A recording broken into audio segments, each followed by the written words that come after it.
stress, þetta var tap í dag, en fyrstu viðbrögð eftir leikinn? Já, fyrstu viðbrögð, ég náttúrulega ósáttur við erum ekki nógu grimm, við erum ekki tilbúin í þann slagsmál sem má í leikjónum og ég bara ósáttur, við þurfum að vera tilbúin en ég líka jafnframt mjög ósáttur við dómarárið. Ég var talað um það í áherslu í haust að allt sem heitir að hrinda og pússa og menn í loftinu þá að taka á því. Ég á hér orðið 20 klippa eftir hvern einasta leik, það sem ekki gert við leikmenn og leikmenn ekki verndar. Ég alveg að missa mig yfir þessu. Það var sérstaklega áberandana þegar einn Fjölnisstúlkan hoppaði upp í loftið og Fylkisstúlkan kom og með hendina upp í hendina í henni. Já, það eru 3-4 atriði í leiknum og ég með fullir virðingu, ég ekki að setja út á Fylki í þessu. Leikmenn spila alltaf eins fast þess að vera meiga og ég virði þær og þær skilið sigur fyllilega skilið og ég alltaf hrósa þeim fyrir leikinn, en það ekki það.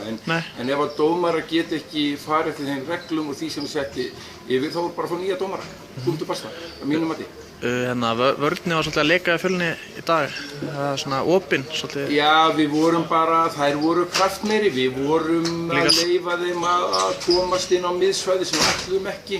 Þær fengu líka mikið af hraðaplöpum og þær voru bara miklu ákveðnir öllum sínum gjörðum, ég meina, þær voru betri í dag, það er alveg klárt. Theo og Patricia Fylki voru alveg sérstaklega góðar í sókninni á Fylki og Fjölnisstúlkur átt svolítið vandræði með þær. Já, við reyndum að taka ára umferð, það gekk upp í smá tíma, ég meina, þetta er alveg klárt, ég meina, þetta eru stelpur í landsliðsklassa báðar, ég meina, og tek bara ofan fyrir þeim og liðið hjá Fylki lítur vel út og mér finnst þær vera að vaksa með hverju leik, þannig þetta kemur ekkert óvart, þær eru nokkru númerum og stóra fyrir okkur augnablikinu, en ég meina, við erum eftir að hitta þær aftur eftir áramót. Svo næsti leikur, Grótta 5. Við höfum leik að það sé ekki þá IBVF úti næst, ég held það, ég sé bara til leiði næstu helgi, ef ég mann þeirri. Það gaman að koma til leiði, ég held það sé næstu helgi, frekar heldur en hinna. Ég ekki með alveg á tæri í augnablikinu. Ok, gangi vel næst, takk fyrir. Takk fyrir.